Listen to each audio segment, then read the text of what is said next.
Le chiffre du jour, Emmanuel, notre indicateur Finfrog RMC, le 10 du mois.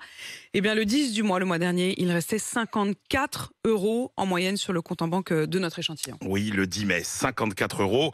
Je rappelle qu'on étudie ce qui reste sur le compte d'un échantillon représentatif de 10 000 Français qui gagnent moins de 2 000 € par mois et qui sont chaque mois à découvert. Échantillon scruté donc par la société de crédit Finfrog avec qui nous avons bâti cet indicateur. Je rappelle que le 10 du mois, c'est la date qui correspond au moment où tous les revenus ont été versés, les salaires, les APL, les allocations, les bourses, les retraites, etc. Et plus des 2/3 des dépenses réalisées par prélèvement automatique interviennent aussi avant le 10 du mois. Et là, il faut bien reconnaître que la situation s'est dégradée par rapport à avril. En avril, il restait 71 € le 10 du mois sur le compte de nos Français qui rament. C'était déjà 35 € de moins qu'en avril 2021.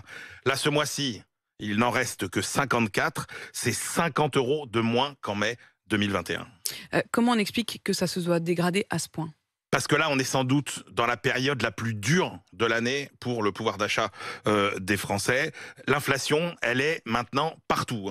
Rappelez-vous que dans les grandes surfaces, elle est arrivée très récemment. Janvier, février, on n'avait quasiment pas d'inflation. Mars, on était à 1,5%, beaucoup moins que l'inflation nationale. Là maintenant, on est à 3%. Dans les mois qui viennent, on sera à 5%. Donc, il n'y a plus d'endroit préservé de l'augmentation de l'inflation. Donc, pour faire ses courses, c'est compliqué.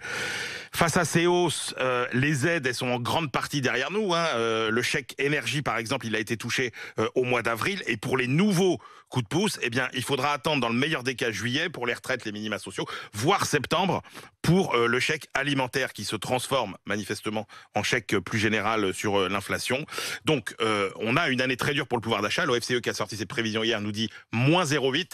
Ça ne s'est vu que en 1984 et 2013. Et 2013, c'était des hausses d'impôts, donc ça frappait moins les plus défavorisés que les plus aisés. Et au cœur de cette année dure, c'est vraiment le printemps qui sera le plus compliqué à gérer et le début de l'été pour beaucoup de familles modestes. Donc vivement septembre pour les aides et notamment ce chèque inflation pour les plus modestes.